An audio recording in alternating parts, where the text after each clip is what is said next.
제가 봉독할 텐데 따라오시면 되겠습니다. 신명기 7장 1절에서 11절까지 말씀.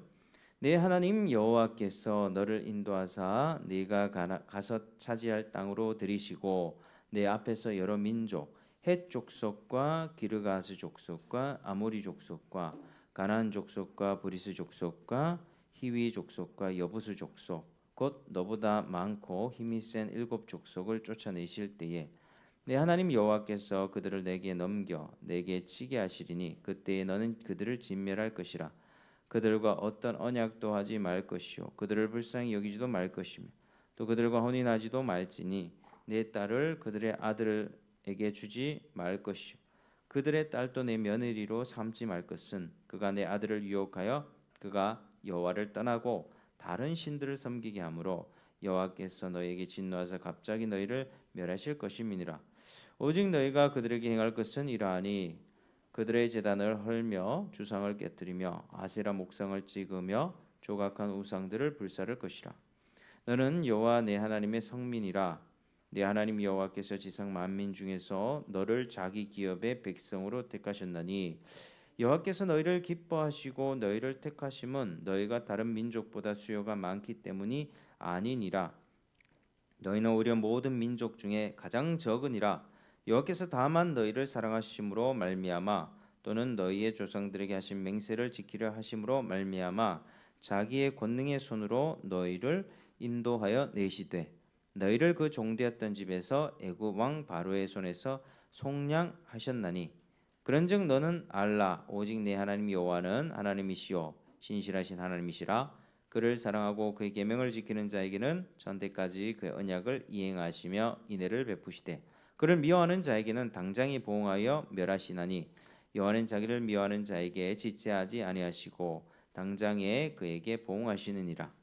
그런즉 너는 오늘 내가 네게 명하는 명령과 규례와 법도를 지켜 행할지니라. 아멘. 자, 여러분, 이 성경 말씀 있지 않습니까? 우리 성경책이 굉장히 두꺼운데 이 성경 말씀을 여러분들이 이 하나님의 말씀으로 잘 받아들이시길 바랍니다. 성경 말씀은 사람이 썼거든요. 근데 사람이 썼지만 하나님의 감동을 받아서 사람의 죄악된 생각들은 다 제거가 되고 하나님의 뜻이 오롯이 기록되게 그렇게 하나님이 하셨습니다. 그러면서도 각자 사람들 성경 전체의 저자들은 40명쯤 되는데 그 저자의 각각의 독특한 스타일과 그 사람의 문체, 그 사람의 성향 등이 이렇게 그대로 묻어나게끔 하나님이 그렇게 성경을 쓰도록 하셨습니다.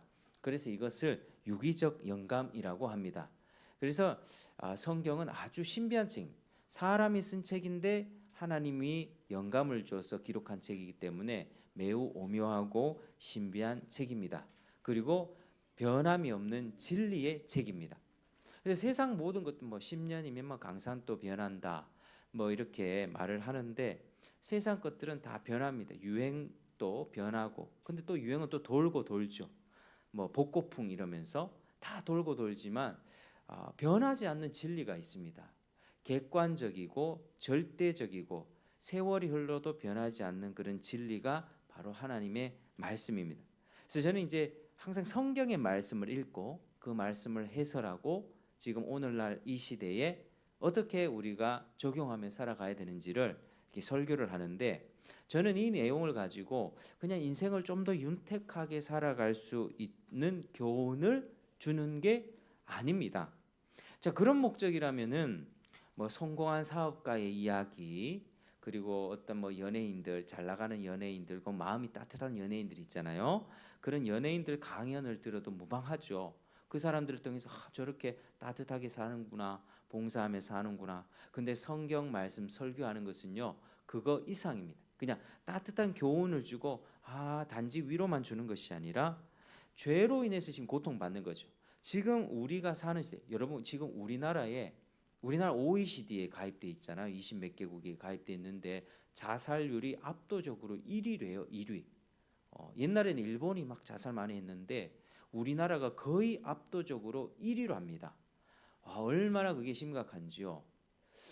진짜 우리나라 사회가 참 많이 병들어 있거든요. 많이 고통스럽거든요. 그 어느 때보다 풍요로운 사회를 살고 있지만 우리의 마음과 우리의 생각들은 그 어느 때보다 괴롭습니다. 그렇지 않습니까? 살기 좋습니까? 어렵습니까? 경제적으로도 많이 어렵죠. 또 관계도 많이 어렵죠. 지금 대구의 동성로 거리를 가보면 예전에 그 대구백화점 뭐 이런 주변에 상권이 아주 활기찼잖아요. 지금은 임대가 많이 붙어요. 시내 같지 않대요. 시내 같지. 시내 딱 가보면은 그래서 지금 다들 힘들어하고 에이 죽으면 끝나겠지. 자살을 선택하는 사람들도 많습니다. 그래서 이게 다 창세기 3장에 사람이 하나님의 생명으로 떠난 이후로부터 그렇게 살게 되는 것입니다. 하나님을 알지 못하고 하나님의 절대적인 기준에 의해 살지 않으니 하나님의 생명에서 끊어져 있으니 서서히 시들어 죽는 것입니다. 여러분 그 길 가다가 예쁜 꽃을 보면 이 꽃이 참 예쁘다면서 만약 뿌리채 딱 뽑잖아요. 그럼 그게 하루 이틀은 가지 않습니까? 뿌리채 딱 뽑으면 이제 뿌리에서 이제 영양분을 흡수하지 못해 물을 흡수하지 못하고 흙에서 유기물의 뭐 어떤 영양분을 흡수하지 못하면 딱 뿌리채 뽑은 그 꽃은요 한 2, 3일 지나면 시들시들하다가 말라 죽어버립니다. 그러니까 하나님의 생명에서 떠나 있는 인생이요 뿌리 뽑힌 꽃과 같습니다. 그래서 하나님의 생명에서 떠나 있으면요 그게 난 하나님 없이 잘 살 수 있을 것 같지만 그게 인생이 더 괴로운 거예요. 그래서 죄로 인해서 우리가 서로 고통받고 삶의 의미도 잃어버리고 목적을 모른 채 방황하며 살아가는 저와 우리 모든 이 세대 가운데 이 성경 말씀은 유일한 진리가 되고 유일한 위로의 말씀이 됩니다. 그 성경의 중심 주제인 예수 그리스도 그분을 통해서 우리가 생명을 얻고 하나님과 관계를 다시 회복하는 겁니다. 뿌리가 뽑혔잖아요. 이제 예수님을 통해서 예수를 믿으면 하나님과의 관계가 회복되는 것이 다시 뿌리가 하나님께 박히게 되는 것입니다. 거기서부터 우리가 생명을 누리며 살게 되는 일들이 있는데 이 설교 말씀이 바로 그런 것들을 목적하는 것입니다. 여러분들에게 생명을 주기 위해서 세상이 주는 기쁨은 잠시 잠깐에 내가 좋은데 드라이브를 가가지고 맛있는 양식 음식을 10만 원짜리 음식을 먹고 하면 그 당신은 좋은데 돼도 돌아오면 또 배고프지 않습니까? 영원하지가 않습니다. 내가 좋은 자동차를 뽑잖아요. 그 한 두세 달 갑니다. 그러면 또 다른 자동차 신제품에 눈이 가게 돼 있거든요. 그러니까 우리의 마음은 만족이 없습니다. 그러나 예수 그리스도 안에는 큰 기쁨이 있고 큰 즐거움이 있습니다. 왜냐하면 하나님과의 관계를 회복게 해주는 그 은혜가 그분에게 있기 때문입니다. 여러분 하나님을 떠나서 사람은 살 수 없는 것입니다. 그래서 이 말씀을 여러분들이 잘 듣고 그 말씀을 따른다면 성경이 약속한 그 생명의 복을 받고 생명을 풍성하게 누릴 수가 있을 것입니다. 그런데 반대로 이 말씀을 가볍게 지나친다면 어떻게 될까요? 성경이 여러 번 경고하고 있는 저주가 있는데 그 저주가 임하게 되는 것입니다. 그래서 기독교 신앙생활은요, 무조건 좋은 게 아닙니다. 그 말씀 내가 들었을 때 그 말씀을 내가 따르지 않으면 성경이 경고하는 그 저주가 임하게 된다는 것이죠. 그런데 저주한다는 말을 듣고 하나님에 대해서 반감은 품지 마시길 바랍니다. 하나님이 저주를 경고하신 이유는 뭐냐면 사람의 마음이 워낙 완고하기 때문에 사람의 마음은 어디로 기울어져 있을까요? 선한 쪽으로 기울어져 있을까요? 악한 쪽으로 기울어져 있을까요? 악한 쪽으로 기울어져 있습니다. 내가 사촌이 땅 사면 배가 아프다는 우리나라의 속담 왜 나왔겠습니까? 마음이 악으로 기울어져 있는 거예요. 나는 잘 안 풀리는데 남이 잘 되는 걸 보면 배가 아프죠. 그거 순수한 마음으로 나는 안 되는데 정말 축복합니다. 축하합니다. 이렇게 말이 잘 나올까요? 잘 나오지가 않습니다. 내 상황은 어려운데 나는 왜 이렇게 안 꼬이지? 저 무슨 수작 쓴 거 아니야? 라는 생각을 또 가질 수가 있는 거죠. 사람의 마음이 악으로 기울어 있기 때문에 하나님은 언제나 경고를 주십니다. 네가 이렇게 악으로 기울어져 있는 마음으로 살다가는 저주를 받게 되는 거야. 그러나 그 마음에서 돌이켜서 내 말을 듣고 내 법을 지키고 나의 뜻대로 살아가면 너는 생명을 풍성하게 얻을 수 있고 또 이 세상 가운데 아주 복을 받으면서 살 수 있을 거야. 하나님이 그런 분이십니다. 다음 따라하시겠습니다. 하나님은 선하고 자비로우십니다. 하나님은 선하고 자비로우십니다. 여러분, 하나님은 정말로 선하고 자비로우신 분입니다. 그래서 이 신명기 말씀에는요, 그런 여러 가지 경고도 많이 나오고 또 축복의 말씀도 약속하고 있습니다. 그만큼 경계해서 축복 받으라는 거죠. 신명기는 모세가 이 이스라엘 2세대에게 전한 설교 말씀인데, 특별히 지금 어느 시점에서 전하고 있느냐? 그들이 하나님이 약속하신 가나안 땅이 있는데 그 땅을 이제 점령하고 들어가기 직전에 마음 채비를 하라고 이렇게 설교를 하고 있는 그 말씀입니다. 그래서 이 말씀을 한번 잘 살펴보면서 오늘 우리 하나님은 어떤 분인가? 우리 하나님은 세상을 어떻게 통치하시는가? 나는 그 하나님 앞에서 어떤 태도로 살아가야 되는가? 한번 살펴보겠습니다. 자, 1절 한번 읽어보겠습니다. 1절, 자 시작. 내 하나님 여호와께서 너를 인도하사 네가 가서 차지할 땅으로 들이시고 내 앞에서 여러 민족 헷 족속과 기르가스 족속과 아모리 족속과 가나안 족속과 브리스 족속과 히위 족속과 여부스 족속 곧 너보다 많고 힘이 센 7 족속을 쫓아내실 때에, 자 아멘. 자, 하나님은 먼저 이스라엘 백성을 인도하셔서 그들이 차지할 땅으로 들이신다고 말씀하십니다. 그런데 그 땅에는 쫓겨날 7 족속이 있는데 그게 헷, 기르가스, 아모리, 가나안, 브리스, 히위, 여부수 족속입니다. 이 7 족속, 너보다 힘 많고 힘이 센 7 족속을 쫓아내실 거라고 말씀을 합니다. 근데 하나님이 이들을 쫓아내실 때 2절을 보니까요, 내 하나님 여호와께서 그들을 내게 넘겨 내게 치게 하시리니 그때에 너는 그들을 뭐 할 것이라? 진멸할 것이라. 따라하겠습니다. 진멸할 것이라. 진멸할 것이다. 이거는 완전히 멸하라는 것이거든요. 이게 히브리어로는요 헤렘이라고 하는 것인데, 이것은요 완전히 하나님께 바쳐진 거다 이런 뜻입니다. 이거는 사람이 전쟁하면은 그 전쟁의 전리품들을 자기네들이 막 가질 수 있잖아요. 근데 그런 게 아니라 완전히 멸절시켜야 된다라고 하는 성격을 말씀합니다. 너는 그들을 완전히 진멸하라. 아예 완전히 파괴시키라고 하는 것입니다. 자, 우리가 이런 내용을 들으면 하나님에 대해서 어떤 생각이 드십니까? 이 7 족속을 완전히 파멸시켜라.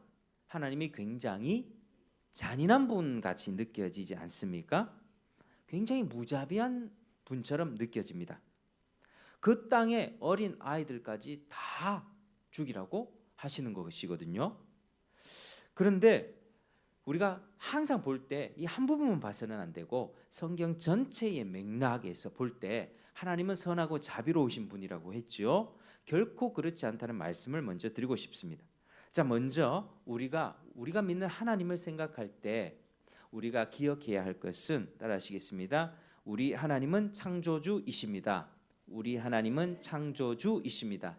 자, 우리 하나님은요 세상에 막 여러 신들이 있는데 이 신 있고 저 신 있고 여러 잡신들 중에 그 중에 one of them, 그 중에 그 한 신 정도가 아니라 이 세상의 모든 신들이 뭐 잡신 다 가짜 신이지만 우리 하나님은 유일하게 이 세상을 창조하고 다스리시는 주인이라는 뜻입니다. 세상의 창조주, 이 말은 하나님이 세상의 모든 것들을 만드셨습니다. 그리고 세상의 모든 운명을 하나님께서 결정하십니다. 그 결정할 권한과 능력이 있는 온 세상의 주인이 바로 창조주 하나님이십니다. 여러분 여기 인정되십니까? 창세기 1장 1절에 보면 대초에 하나님이 천지를 창조하셨다. 여러분 지금 우리가 보고 있는 아름다운 만물들, 태양과 별들, 밤하늘에 떠 있는 그 아름다운 별자리들, 그리고 계절이 순환하면서 지금 벚꽃이 폈다가 이제 벚꽃 눈이 내렸죠. 벚꽃이 피고 또 봄에 파릇파릇 새싹이 올라오는 이 모든 아름다운 자연을 누가 만드셨습니까? 하나님이 만드셨다. 하나님이 결정하셨다. 그것은 또 하나님이 사람에게 축복해 주시기 위한 삶의 터전으로 그렇게 허락해 주셨다 약속을 하십니다. 그러니까 하나님이 선하고 자비로운 분이심을 분명히 먼저 전제하고 들어가야만 합니다. 그래서 하나님은 악한 분 아니야? 나쁜 분 아니야? 이게 아니라 먼저 우리 하나님이 어떤 분인지 알아야지 우리가 성경을 쭉 읽을 때 그 모든 모순되는 것 같은 부분들을 우리가 이해할 수 있습니다. 하나님은 무엇을 살릴 고난이 있으세요. 누군가 죽어가는 사람이지. 이제 신약에 예수님이 오셔서 죽어가는 사람들 고치신 일이 있습니다. 12년 동안 피를 흘리는 혈류증 걸린 여인, 빈혈이 있고 얼굴이 창백했던, 사람들에게 부정하다 취급받고 같은 한 동네에서 살 수 없이 홀로 고독하게 살고 있던 그 여인을 예수님은 만지고 고쳐주셨습니다. 그 여인이 먼저 만졌죠. 예수님의 능력이 나가면서 고침받았습니다. 예수님이 이 땅에 오신 것은 창조주 하나님의 능력을 그대로 보이시고 예수님이 온 땅의 만물의 주인이시라는 사실을 보여주셨습니다. 그리고 바람과 파도가 치는 그 한가운데서 제자들이 목숨이 위태로워 주님 우리를 죽도록 내버려 두십니까? 할 때 예수님은 편안하게 잠을 주무시고 계셨죠. 그때 바람아 파도야 잔잔하라 하셨을 때 모든 만물이 순종해서 갑자기 바다가 잔잔해졌습니다. 그러니까 하나님은요 죽어가는 생명 살릴 수 있고요. 하나님은 지금 태풍이 불고 있는 그 상황에서 태풍을 잠잠케 할 수 있습니다. 모든 세상의 혼란과 모든 세상의 어지러움을 그대로 질서 있게 정리할 수 있는 전능하신 창조주이십니다. 그리고 어떤 악인을 하나님은 죽일 권한도 있으십니다. 언제든지 하나님은 그렇게 할 수 있는 능력이 있습니다. 세상의 모든 만물의 생사화복은 주님께 달려 있습니다. 여러분 위로가 되지 않습니까? 우리가 믿는 하나님이 모든 걸 결정하시고 또 모든 걸 행하시고 모든 것들을 이루어 가십니다. 어떤 마음으로요? 선하고 자비로운 마음. 그 하나님의 마음이 못됐다고 생각해 보십시오. 마음이 괴팍하고 마음이 왔다 갔다 하고 갈팡질팡한 그런 신이었다면 우리가 얼마나 불안하며 살겠습니까? 하나님의 일관되게 선하고 자비로우심으로 우리를 대하십니다. 여러분 근데 우리가 늘 기억하셔야 됩니다. 하나님이 생명을 보내시기도 하고 거두시기도 하고 나를 병들게 할 수도 있고 완전히 회복시킬 수도 있고 나를 낮추기도 하고 높이기도 하시는 분이 우리 하나님이십니다. 우리 하나님이 얼마나 놀라운 분이십니까? 그래서 하나님께서는 선하고 자비로우신 그 성품으로 일을 행하시는데 하나님이 역사를 운행하실 때는 가장 기본적인 성품 두 가지가 어우러져서 하나님이 역사를 운행해 가십니다. 여러분 역사를 영어로 히스토리라고 하거든요. 히스토리를 어원을 딱 나눠보면 his story, 그분의 이야기. 신기하죠? 역사는 그냥 돼가는 것 같고 돌고 도는 것 같고 하지만 아닙니다. 여러분 내가 태어나고 죽는 것도 나의 개인의 히스토리도 하나님께 속한 것이요 우리 대한민국의 운명도 하나님께 속한 것이요 우리 전 세계의 역사도 히스토리입니다. 하나님께서 만들어 가시는 그분의 이야기이십니다. 그래서 하나님은 이런 역사 가운데 그 두 가지 성품 한번 따라 하시겠습니다. 공의와 사랑. 공의와 사랑. 공의는요 공평하고 의로운 것을 뜻합니다. 하나님은 불의하지 않다는 것입니다. 사랑은 하나님이 한없이 자비로우시고 은혜 베푸시기를 기뻐하신다는 것입니다. 그게 공의와 사랑. 그 두 가지 성품이 하나님이 어우러져서 이 세상 역사를 운행해 가고 계시고 지금 또 운행해 가고 계십니다. 근데 그 역사를 하나님의 그 세상 운행하시는 역사를 가장 선명하게 볼 수 있는 것이 바로 성경책이죠. 구약의 이스라엘 백성들을 어떻게 이끌어가셨는가, 그리고 신약에 예수님이 오셨을 때 역사를 어떻게 회복해 가시는가, 우리가 그걸 볼 수가 있습니다. 자, 그렇다면 하나님의 사랑과 공의, 이게 어우러져서 역사가 운행되어 가고 있는데 하나님의 사랑이 어떻게 먼저 나타나는가 살펴보겠습니다. 자, 6절에서 8절 한번 읽어볼까요? 6절에서 8절. 자, 시작. 너는 여호와 내 하나님의 성민이라. 내 하나님 여호와께서 지상 만민 중에서 너를 자기 기업의 백성으로 택하셨나니 여호와께서 너희를 기뻐하시고 너희를 택하심은 너희가 다른 민족보다 수요가 많기 때문이 아니니라. 너희는 오히려 모든 민족 중에 가장 적으니라. 여호와께서 다만 너희를 사랑하심으로 말미암아 또는 너희의 조상들에게 하신 맹세를 지키려 하심으로 말미암아 자기의 권능의 손으로 너희를 인도하여 내시되 너희를 그 종되었던 집에서 애굽 왕 바로의 손에서 속량하셨나니. 아멘. 자, 여기 보니까요, 하나님께서 이스라엘 백성들을 보면서 하나님의 성민이다, 하나님의 구별된 백성이다, 거룩한 백성이다, 이렇게 표현을 하고 있습니다. 그런데 하나님께서 이스라엘을 선택하실 때는 그저 이스라엘을 기뻐하시기 때문에 선택하셨다고 합니다. 그러니까 이스라엘 백성들이 뭔가를 잘나서 하나님한테 뭐 잘해서 선택받은 게 아닙니다. 하나님이 그저 이스라엘 백성들을 선택하셨습니다. 이스라엘 백성이 보니까 다른 민족들에 비해서는 너무나도 수가 작았다고 합니다. 미약하고 연약하고. 근데 우리 사람의 기준에서는요, 누가 인기가 많습니까? 약하고 초라한 사람이 인기가 많습니까? 얼굴도 잘생기고 덩치도 있고 이런 사람이 인기가 많습니까? 맞죠? 덩치도 있고 외모도 훤칠하고 이런 사람들이 인기가 많죠. 근데 이스라엘 백성들은 여러 나라들에 비교해 봤을 때 굉장히 초라한 나라였다라고 말씀을 하죠. 굉장히 초라한 나라였다. 근데 하나님은 사람의 기준처럼 선택하지 않습니다. 그저 이스라엘을 불쌍히 여기셔서 선택하신 것입니다. 이게 하나님의 선택입니다. 하나님은 이렇게 이스라엘 백성들을 선택하실 때 단지 그들을 사랑하기로 작정하셨기 때문에 그들은 선택받았다는 것입니다. 우리가 근데 인간관계에서 결혼할 때는 나한테 잘해주니까, 나를 쫓아다니니까 보통 그렇게 결혼을 선택하죠. 남자는 어떻습니까? 자기 눈에 예쁘면 쫓아다니고, 여자는 내 좋다고 쫓아와주면은 결혼을 승낙하죠. 보통 그렇습니다. 그런데 사람들이 다 이유가 있어서 선택하죠. 이 사람은 잘해준다, 내 이야기를 잘 들어준다, 마음이 잘 통한다, 나를 끝까지 사랑해 줄 것 같다. 그래서 선택합니다. 조건이 있어서 선택합니다. 근데 선택해서 살다 보면 어떻게 하죠? 괜히 선택했다. 택배 반품하고 싶다. 뭐 이런 생각도 막 들지 않습니까? 사람들은요, 항상 그 조건을 보고 선택하면 그 조건 때문에 실망하게 돼 있습니다. 우리의 삶이 그렇습니다.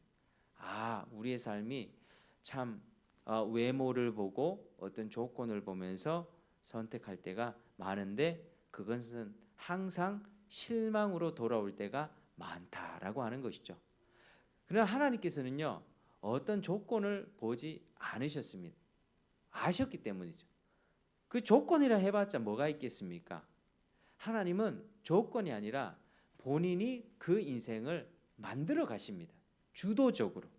생명을 살릴 권한도 있고 생명을 죽일 권한도 있고 낮추기도 하시고 높이기도 하시는 분이, 그 창조주께서 이스라엘 백성 가장 나약하고 초라해 보이는 민족을 택하셔서 가장 강한 민족으로 내가 너희를 만들어 주겠다 하고 택하신 것입니다. 그래서 하나님은 이스라엘을 그렇게 사랑하기로 작정하셨습니다. 너에게 무슨 볼품이 있었어, 네가 무슨 자격이 있었어, 뭐 조건이 돼서 선택한 게 아니라 내가 너를 사랑하여 내가 너를 강한 민족으로 만들겠다, 내가 너를 세상 가운데서 가장 축복받은 민족으로 만들어주겠다, 이렇게 선택하신 것입니다. 그래서 하나님은 그 사랑하시는 마음을요, 역사 속에 어떤 행동으로 표현하셨냐면, 자, 따라하시겠습니다. 출애굽과 시내산 언약, 출애굽과 시내산 언약. 그래서 이스라엘 백성들을요, 애굽에서 고통받을 때 그들을 건져내 주신 거예요. 10가지 재앙을 내리셔가지고 이스라엘 백성들을 건져내 주셨고 그들과 시내산에서 언약을 맺었습니다. 너희는 이제 내 백성이야. 너는 내 말을 듣고 그렇게 살아간다면 이 세상 가운데 축복받은 백성이 될 거야. 이게 정말 하나님이 마음만 품은 게 아니라 그 사랑의 마음을 직접 표현하시고 출애굽하시고 언약을 맺으시고 지금 여기까지 이끌어 오셨습니다. 여러분, 이것이 하나님의 무조건적인 선택입니다. 한번 따라 하시겠습니다. 하나님의 무조건적인 선택. 하나님의 무조건적인 선택. 여러분, 하나님이 그들을 사랑으로 택한 것에 대해서는 아무것도 따질 수가 없습니다. 하나님 왜 애굽 선택하지 않으시고 이스라엘 선택하셨어요? 하나님 왜 바벨론 선택하지 않으시고 이스라엘 선택하셨어요? 라고 우리가 따질 수 있겠습니까? 따질 수가 없습니다. 왜? 하나님 마음이라니까요.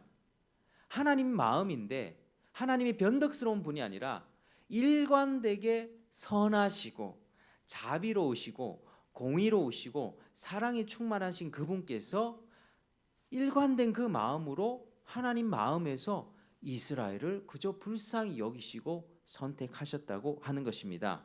그래서 우리는 하나님께 불의하다고 따질 수가 없습니다. 여러분 기억하시길 바랍니다. 사람들은요, 내가 돈 많이 벌고 자리가 높아지고 승진하면 자기가 뭔가를 다 할 수 있을 것처럼 생각하고 살아갑니다. 우리 정치판 봐도 그렇지 않습니까? 내 마음대로 모든 걸 좌지우지할 것처럼 그렇게 살지 않습니까? 모든 법도 다 무너뜨리고 자기 중심으로 이 세상의 판도를 끌어가려고 하는 그런 우리 악의 세력들을 보지 않습니까? 죄도 피해가고, 그렇죠, 판결도 피해가고 자기 사람들을 다 심어놓고 모든 불법과 부정한 방법으로 그렇게 세상을 자기 중심적으로 판도를 짭니다. 그런데 우리 사람은요, 결국에는 죽게 되는 피조물이다. 아무리 높은 자리에서 모든 권세를 부린다 할지라도 사람은 영원하지 않고 결국에는 죽게 되는 한낱 초라한 피조물이라는 사실을 기억해야만 합니다. 여러분, 우리가 이 사실을 기억해요. 하나님은 창조주고 우리 인간은 아무리 높아도 인간입니다. 우리 빌딩이 63빌딩보다 더 높은 빌딩들이 있죠. 지금 뭐 롯데타워도 높고 하잖아요. 근데 아무리 높아가도 하늘에 닿을 수 있습니까? 없습니다. 높고 높으신 하나님 밑에서는요, 뭐 아이나 어린이나 똑같은 피조물이에요. 근데 사람들은 그만큼 교만하고 하나님을 대적하고 자기 멋대로 왕게임을 하는 거죠. 내가 모든 것을 할 수 있다. 내 식대로 하길 원한다. 이게 사람의 교만입니다. 여러분, 우리는요, 하나님께 왜 이렇습니까? 하나님 뭡니까? 라고 따질 권한이 없다니까요. 우리는 피조물이기 때문입니다. 그래서 로마서 9장 14절 15절에는 하나님의 선택에 대해서 그런즉 우리가 무슨 말을 하리요? 하나님께 불의가 있느냐? 그럴 수 없느니라. 내가 긍휼히 여길 자를 긍휼히 여기고 내가 불쌍히 여길 자를 불쌍히 여기리라 하셨느니라. 하나님이 내가 너를 불쌍히 여기겠다 하면 그 사람 긍휼을 입는 거예요. 내가 너를 버리겠다 하면 버리는 거예요. 그게 하나님의 뜻입니다. 여러분, 창조주 하나님의 주권에 대해서 먼저 인정하시는 여러분 되길 바랍니다. 창조주 하나님 모든 것을 결정할 권한이 있으시다는 것입니다. 하나님은 자기를 원하는 자를 그렇게 하십니다. 자, 그래서 이스라엘 백성은 하나님의 무조건적인 선택을 받았고 출애굽 은혜를 입었고 시내산에서 언약을 맺어서 하나님의 백성이 되었고 지금 신명기 시점이 가나안 정복하기 직전 아닙니까? 가나안 정복하기 직전까지 이렇게 오게 된 것이죠. 여러분, 하나님이 역사를 운행하시는 첫 번째 원리, 사랑, 잘 아시겠죠? 하나님이 원하시는 자를 사랑하고 선택하고 하시는 과정 속에서 역사를, 그러니까 이스라엘 중심으로 그렇게 운행해 가십니다. 자, 그러면 두 번째 원리가 뭐라 그랬죠? 하나님의 성품 사랑과 공의라 그랬죠. 공의는 공평하고 어려운 거예요. 하나님이 불의한 것들을 심판하신다는 거예요. 죄를 참아 보지 못하시고 죄를 하나님의 때에 심판하시는 그 성품이 공의인데, 하나님이 이 두 번째 원리, 그 성품을, 공의를 가지고 어떻게 역사 속에서 실현되는지 함께 살펴봅니다. 하나님의 공의는요, 항상 심판으로 드러납니다. 자, 여러분, 죄 짓고 그 죄를 영원히 숨길 수 있는 사람이 있겠습니까? 절대로 없습니다. 영원한 비밀은 없습니다. 언젠간 밝히 드러나게 됩니다. 아무리 악인이 승승장구하고 이 나라의 사법 체계와 질서를 무너뜨리면서 모든 것을 자기 뜻대로 해가는 것처럼 요리조리 다 피하는 것 같이 보이지만 하나님이 어떻게 하신다고요? 그 인생의 적당한 때에 공의로 심판하신다. 기억하셔야만 합니다. 자, 한번 따라 하시겠습니다. 하나님은 죄에 대해 분명히 심판하십니다. 하나님은 죄에 대해 분명히 심판하십니다. 하나님은 사랑만 있는 게 아니라요, 사랑과 공의가 어우러져서 역사를 운행하신다고 했죠. 아담과 하와가 죄를 지었을 때 하나님 분명히 경고했습니다. 네가 이 선과 악을 알게 하는 나무 열매를 먹으면 반드시 죽으리라. 진짜 죽었습니다. 근데 즉각 죽은 것이 아니라 하나님과 관계가 끊어졌고 영적으로 단절됐으며, 그리고 생명이 서서히 죽어가는 방식으로 노화하고 쇠퇴하는 방식으로 그렇게 죽음을 맞게 됐습니다. 그렇게 하나님의 심판을 받고 저주를 받게 됐죠. 또 성경을 읽다 보면 소돔과 고모라라고 하는 아주 악하고 음란한 지역이 있었습니다. 하나님을 모르고 자기 마음대로 살고 너무나도 음탕하게 살고 있던 그 도시를 하나님 멸하실 때 어떻게 멸하셨냐면요, 하늘에서 유황불을 내리셔가지고 그 지역 전체가 완전히 잿더미가 되어버렸습니다. 또 하나님이 한번 어떻게 심판하셨는가? 노아의 홍수 때 온 세상 사람들이 태어나면서부터 죄를 갖고 태어나서 자기밖에 모르고 도둑질하고 괴롭히고 살인하고 자기 마음대로 쾌락만 추구하며 사는 거예요. 그래서 노아의 그 시대 때 하나님은 노아에게 은혜를 베풀어 주시고 그 가족만 살려주시고, 그리고 하나님이 만드신 육지 생물들 보존하여 주시고 모든 인류를 완전히 멸하셨습니다. 완전히 홍수로 심판하셨습니다. 이게 하나님의 어떤 성품에서 일어난 심판입니까? 공의. 예, 공의 기억하셔야만 합니다. 하나님은 죄를 참아 보지 못했어요. 여러분, 길을 가다가 개똥을 밟았어요. 어디서 냄새가 폭폭 나요. 집에 신발장이 들어왔는데 개똥 냄새가 폭폭 나요. 어째요? 신발을 버려야 하나요? 우리가 똥을 보면 그 똥 반갑다고 하지 않잖아요. 그 똥은 팍팍 끌어내서 씻어서 그렇게 신발을 신는 거죠. 하나님은 죄를 보실 때 그렇게 보신다니까요. 개똥보다 더 더러운 겁니다. 죄를 보실 때 똥보다 더 더럽게 보시면서 그 죄를 하나님의 때에, 적당한 때에 하나님의 죄인들을 심판하십니다. 이게 하나님이 공의로 역사를 운행하시는 방식입니다. 여러분, 오늘 본문에 7 족속 나왔죠. 1절에 보니까 7 족속이 나왔는데 하나님이 이 7 족속을 그렇게 심판하셨습니다.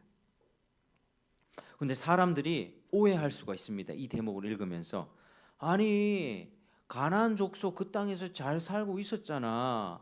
하나님은 왜 잘 살고 있는 가나안 족속 쫓아내고 그 이스라엘 백성에게 그 땅을 공짜로 주시는데 너무 불공평하고 불의한 것 아니야?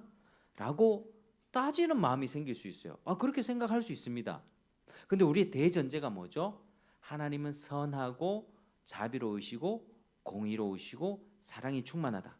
하나님의 성품에는 공의로우시거든요.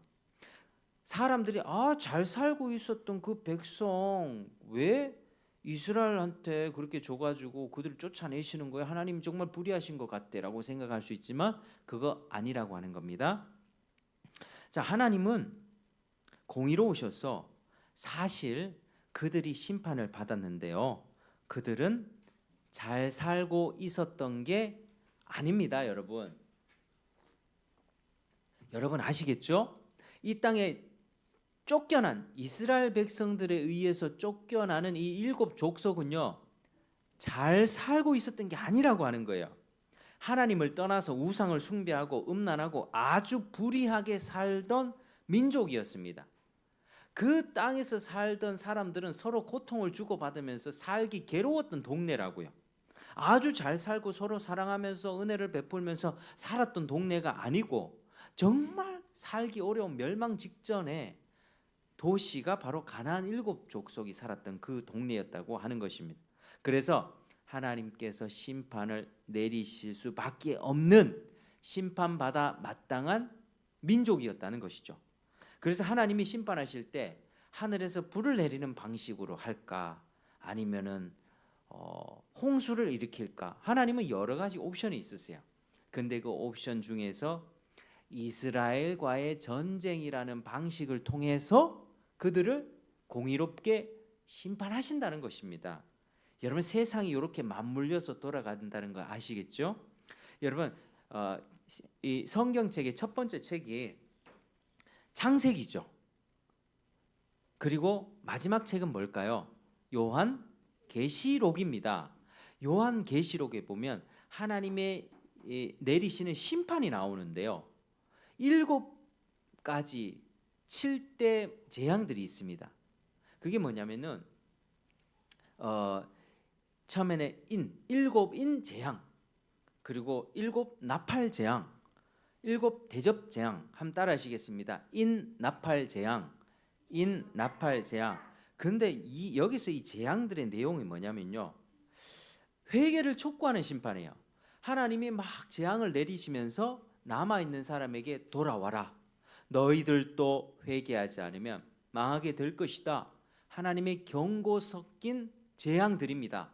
그리고 마지막 대접 재앙은 뭐냐면요, 끝까지 버티고 회개하지 않는 사람들을 심판하시는 최후의 긍휼이 없는 심판이 바로 대접 심판인 것입니다. 근데 하나님이 이때 어떤 방식을 사용하시냐면요, 다양한 자연재해를 사용하세요. 어떨 때는요, 땅이 3분의 1이 불탑니다. 수목이 3분의 1이 불타버리는 거예요. 어떤 경우에는 바다가 피바다가 되는 거예요. 바다 3분의 1이 다 피가 되는 겁니다. 오염이 되는 겁니다. 그리고 사람들이 식수로 먹을 수 있는 강물이 있죠. 강물이 어떤 쓴쑥이 됩니다. 별 하나가 떨어지는데 쓴쑥이 돼가지고 쓴물이 돼서 사람들이 그 마시면 죽게 됩니다. 어떨 때는요, 해와 달과 별들이 빛을 잃어버립니다. 해가 빛을 잃어버리면 어떻게 됩니까? 온도가 급격하게 떨어지는 거예요. 그러면 해가 또 강하게 막, 온도가 지금 6,000도씨가 넘는데 해가 강하게 막 열을 발하게 되면 우린 더워서 죽게 되죠. 그런 일들이 계시록의 심판으로 막 내려진다고 하는 거예요. 하나님은 자연재해를 통해서 심판하시는 것을 알 수 있고, 또 하나님 뭐냐면 전쟁 있죠. 전쟁을 일으키셔서 사람을 심판하십니다. 이게 계시록에 나온다니까요. 여러분, 따라서 우리가 생각할 때 하나님은 세상을 공의로 심판하실 때 여러 다양한 옵션들이 있습니다. 바다를 오염시킬 수 있고요, 강물을 오염시킬 수 있고, 코로나를 터뜨릴 수 있고, 그리고 조류독감을 터뜨릴 수 있고, 여러 가지 기근, 비를 내려주지 않아서 가뭄 때문에 식물을 얻지 못해서 죽을 수 있습니다. 기상 이변이 일어날 수 있고, 태풍이 일어날 수 있고, 쓰나미가 일어날 수 있습니다. 다양한 방식으로 창조주 하나님께서는 만물을 운행하셔서 공의롭게 세상을 심판하시는데, 그 중에 하나의 옵션이 전쟁이죠. 전쟁. 러시아 우크라이나 전쟁, 이스라엘 하마스 전쟁 괜히 일어나는지 아십니까? 우리 인간의 관점으로 보면 나라와 나라의 이득이 서로 상충하니까, 충돌하니까 전쟁하게 되는 거죠. 그렇지 않습니까? 나라의 이권을 서로 차지하기 위해서 지금 미국과 중국의 패권 전쟁, 중공의 이 1대1로의 전략 속에서 여러 중앙아시아 나라들이 속속 먹혀들고 있습니다. 우리나라까지 먹으려 가고 있습니다. 홍콩은 이미 속국이 됐죠. 여러 가지 문제들이 있습니다. 나라가 전쟁하는 것, 이거 하나님의 심판의 사인입니다. 이 전쟁 그냥 일어나지 않습니다. 우리 철저히 하나님의 관점, 성경에서 하나님이 역사를 어떻게 운행하시는가, 이 원리를 가지고 세상을 바라볼 수 있는 관점, 이 안목이 열려야만 합니다. 그래야만 우리가 지금 내가 살아가고 있는 삶의 현실을 바르게 해석할 수 있고, 앞날을 어떻게 살아가야 되는지 그 하나님의 지혜를 얻을 수가 있기 때문이죠. 그래서 하나님께서는 그런 방식으로 세상을 운행하십니다. 근데 하나님께서 이 7 가나안 족속을 심판하시는 방식이 자연재해가 아니었고 전쟁이라고 하는 방식, 이스라엘이 쳐들어가서 이스라엘 칼과 창에 죽게 하는 방식으로서 그 백성들의 죄악을 하나님이 심판하셨습니다. 자, 여러분의 질문하겠습니다. 하나님이 과연 불의하십니까? 아니죠. 가나안 족속은요, 그들은 자기들의 죄 때문에 심판받은 겁니다. 그런데 이스라엘 백성에게는 사랑을 베푸셔서 수고하지 않은 땅을 주신 거예요. 자기들이 건설하지 않은 그 땅을 공짜로 얻게 된 겁니다. 그러니까 사랑과 공의가 어우러지게 지금 하나님이 역사를 하시는 것입니다. 여러분, 하나님의 주권적인 역사 운행이 조금 이해가 되십니까? 한 개인의 인생도 그렇고요, 한 국가, 이 세상 전체의 역사도 그렇습니다. 인류의 역사는요, 하나님의 공의와 심판이 아우러지면서 어떨 때는 하나님의 심판의 역사가 더 강했고 어떨 때는 하나님의 사랑에 충만한 역사가 더 강했고, 이런 일들이 반복되어 오면서 여기까지 오게 됐다는 것이죠. 여러분, 하나님은 이런 주권, 하나님의 그 놀라우신 능력으로 일을 행해 가십니다.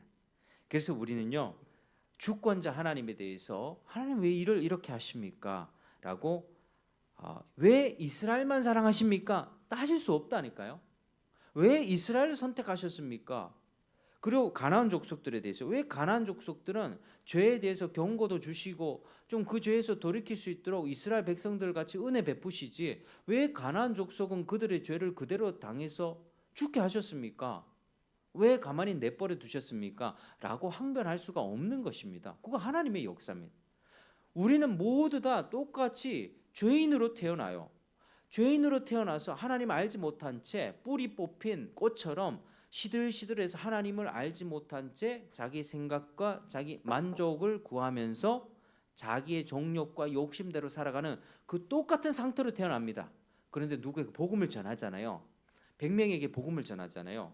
하나님의 사랑이 충만하게 부어졌던 우리나라 60년대 70년대가 그랬습니다.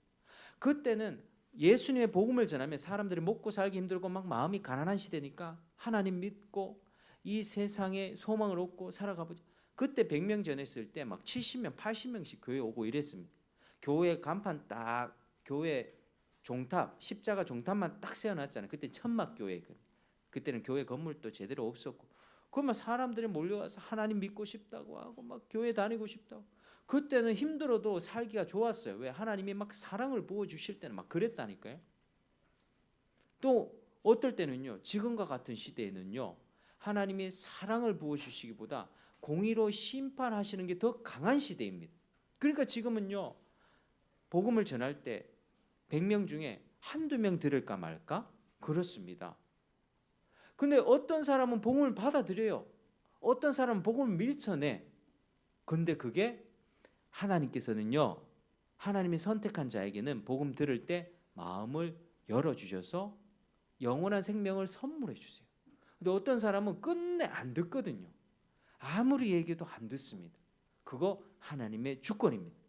여러분, 우리가 이걸 기억하셔야 됩니다. 내가 믿고 싶을 때 언제든지 믿을 수 있을 거야. 뭐 지금은 좀 믿기가 귀찮은데 죽기 전에 믿으면 안 되겠나? 죽기 전에 믿고 천국 가면 뭐 되겠지라고 생각하는데, 자기가 어떻게 죽게 될지, 어떤 방식으로 죽게 될지도 모르고요. 사람의 마음은요, 그렇게 갈대와 같아요. 지금은 그래 생각해도 나중에 죽게 될 때, 내가 왜 지금 죽는 거야? 하나님 앞에 불만이 생긴다 하면서 죽기 전에 믿으려고 했는데 안 믿어진다니까요. 그 내가 믿는 믿음이요, 나로부터 생겨났다고 생각하는 것 자체가 교만이에요. 복음을 들었을 때 반응하게 해주시는 분은 성령 하나님의 은혜로 그 말씀에 딱 이게 서로 연결이 되면서 생명을 얻게 되는 것이거든요. 여러분, 내가 신앙생활 하는 거, 나의 믿음, 그거 내 것이 아닙니다. 하나님의 선물입니다. 제가 참 형편없는 인생이지만 어떻게든 이렇게 목사까지 돼서 말씀을 전하는 입장이 있는데요. 지금 또 제가 생각하면 참 제가 어리석을 때가 많고 부족할 때 너무나 많습니다. 자식을 키우면서도요. 성질 자주 내고요. 또 짜증도 많이 내고 내가 부족한 사람이다. 저는 그걸 너무나 많이 느끼거든요.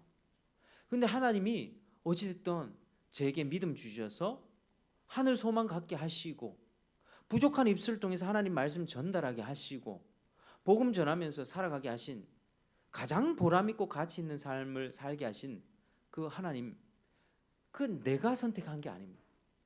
하나님이 이리로 이끌어 오셔서 제가 여기까지 된 것이죠.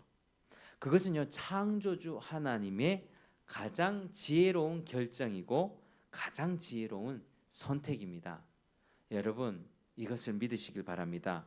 우리는 피조물로서 그걸 인정해야 합니다. 우리는 사랑을 입은 입장에서는요, 다만 하나님께 감사하면서 죄와 사망의 길에서 건져내 주셔서 의와 생명의 길로 불러주신 그 하나님께 감사할 것 외에는 다른 게 없습니다. 우리는 선택받은, 내가 하나님의 선택받은 사람이라면, 내가 하나님의 사랑을 입은 사람이라면 하나님께 감사할 이유밖에는 다른 이유가 없다는 거죠. 그래서 이스라엘 백성은 그렇게 선택을 받았기 때문에 하나님이 어떤 명령하셨냐면 우상 모두 제거해라. 너희들 오직 하나님 한 분만을 사랑하면서 이방 민족과 어떤 언약도 맺지 말고 그들을 불쌍히 여기지도 말라. 그들과 혼인하지도 말라. 이렇게 말씀합니다. 여러분 2절에서 5절까지 읽어보겠습니다. 시작.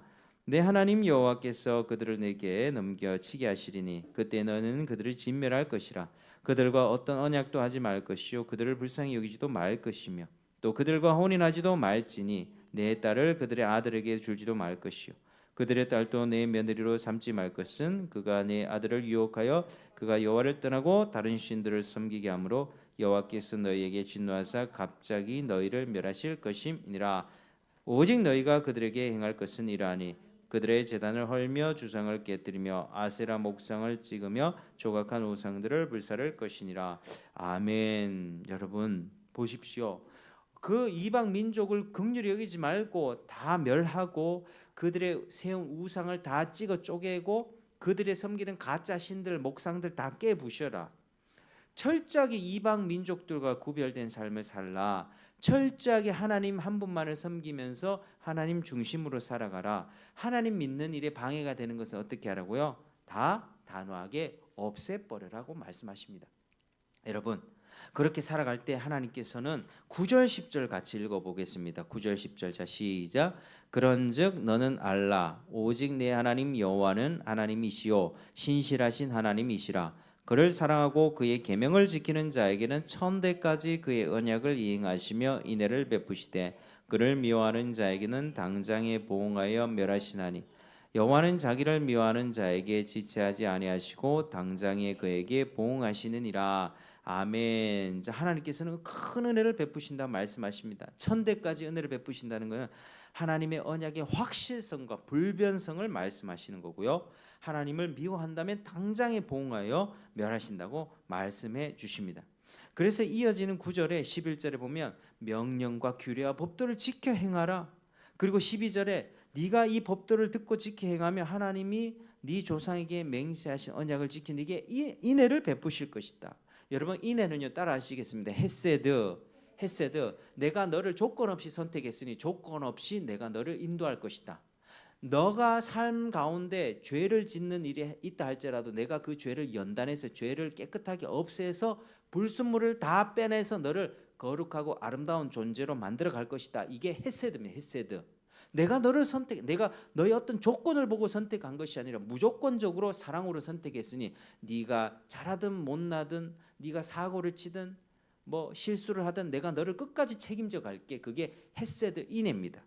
하나님께서 이런 말씀 가운데 이 헤세드의 사랑을 하나님 약속하셨죠.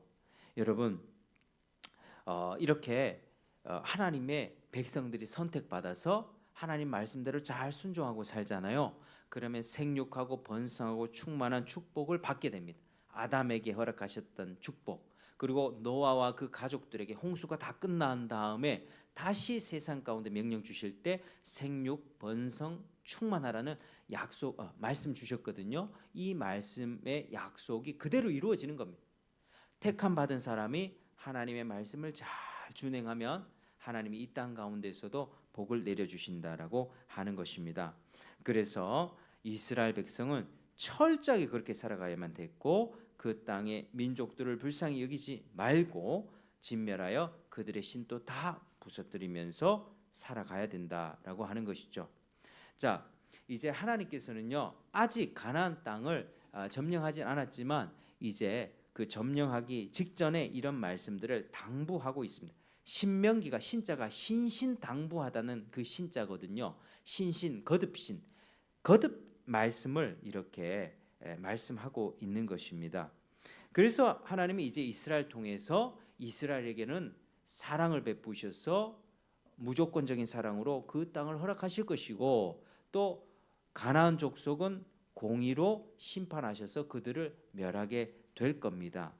여러분, 하나님이 세상을 다스리신다는 사실을 이해하시겠습니까? 하나님은요, 저기 멀리 떨어진 분이고 가만히 지켜보고 그냥 돌 하나 세워놓고 비나이다 비나이다 이런 비인격적 신이 아니라고 하는 겁니다. 하나님 지금도 살아계셔서 역사를 사랑으로 공의로 통치하시며, 하나님의 사랑을 입은 백성은 헤세드 사랑, 그 언약적 사랑으로, 무조건적인 사랑으로 이끌어 가시고요. 그리고 악은 심판하시는 분이십니다. 여러분, 역사 속에서, 지금까지 이루어온 역사 속에서 하나님의 사랑과 공의가 가장 분명하게 드러났던 사건이 어떤 사건인지 아십니까? 따라하시겠습니다. 예수 그리스도의 십자가. 예수 그리스도의 십자가. 하나님의 사랑과 공의의 통치의 절정이 예수님의 십자가입니다. 왜 그렇습니까? 어떤 면에서 하나님이 사랑이십니까? 내가 죄를 지어서 내가 지옥 가야 되는데 내 대신에 그분이 대신 지옥 벌을 받았으니 이게 사랑입니다. 그러면 어떤 면에서 공의입니까? 하나님의 진노를 하나도 남김없이 예수님께 그대로 부어줬으니 그게 공의입니다. 아주 공평하고 의롭게 내가 받아야 되는 심판을 예수님이 다 받아내신 거죠. 내 대신 받으셨기 때문에 사랑이고, 그걸 받아야 되는 진노를 조금 남겨둔 게 아니라 완전히 받아내셨기 때문에 그게 공의인 것입니다. 하나님은 예수님을 철저히 버리셨어요. 엘리 엘리 라마 사박다니, 나의 하나님 나의 하나님 왜 나를 버리셨습니까?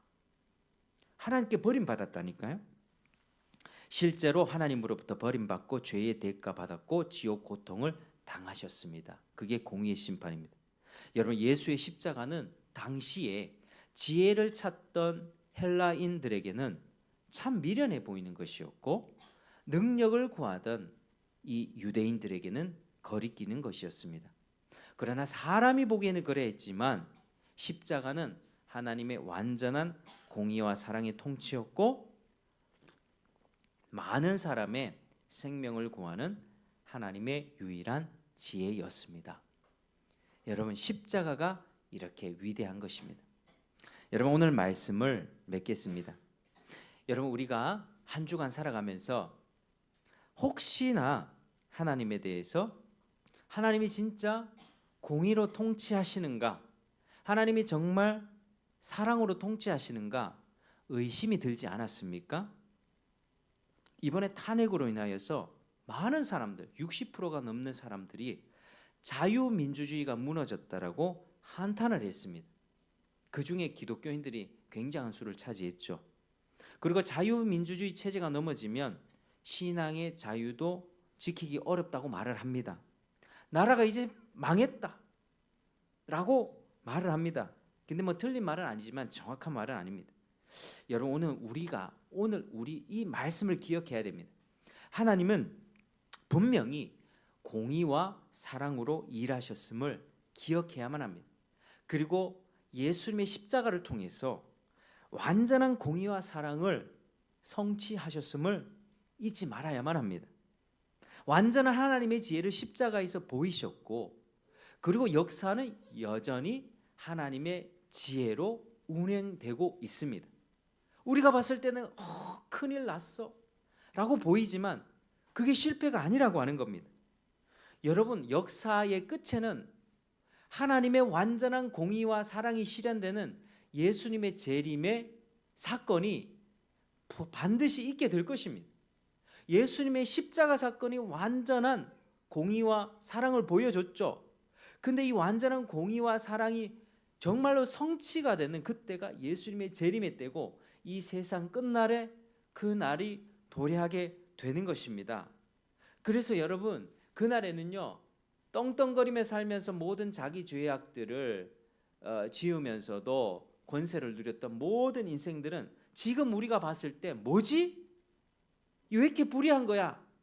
재판관들 왜 이렇게 불의한 거야? 라고 할 수 있지만 하나님이 그날에 심판하실 것입니다.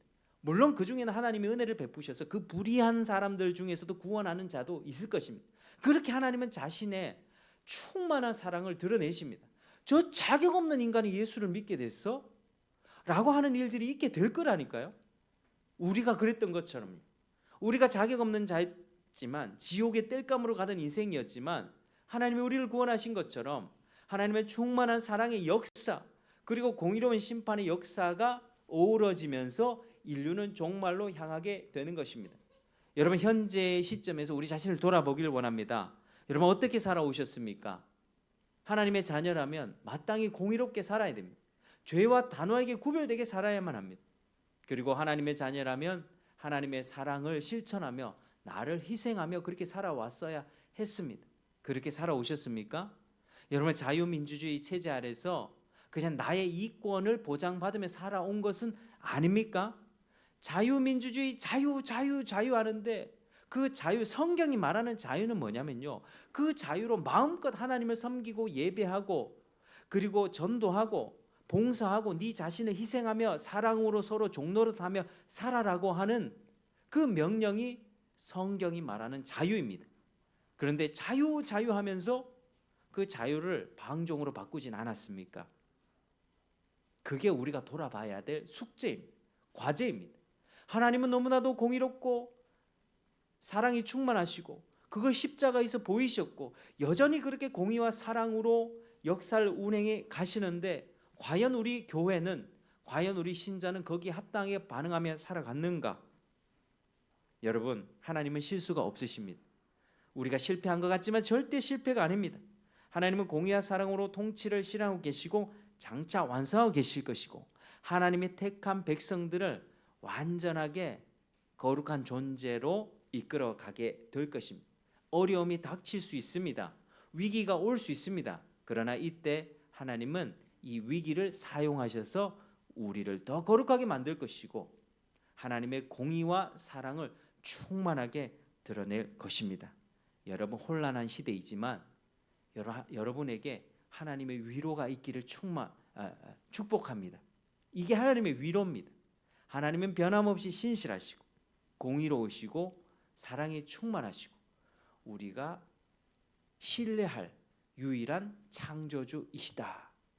여러분, 오늘 본문에서 하나님의 그런 역사를 우리가 확인할 수 있었습니다. 그래서 우리가 하나님 한 분을 기억하면서 낙심좌절하지 마시고 하나님을 잘 믿으십시오. 하나님의 사랑과 공의를 생각하면서 그리스도의 십자가를 묵상하면서 저와 여러분들도 공의롭게 죄와 단호히 구별되고 또 사랑으로 충만한 인생 살면서 하나님이 주신 자유를 소중히 여기며 사랑으로 종노릇하며 살아가는 저와 여러분 되시기를 주의 이름으로 축복합니다. 기도하겠습니다. 하나님, 감사합니다. 오늘 하나님 말씀을 통하여서 하나님의 공의와 사랑의 통치를 보았습니다.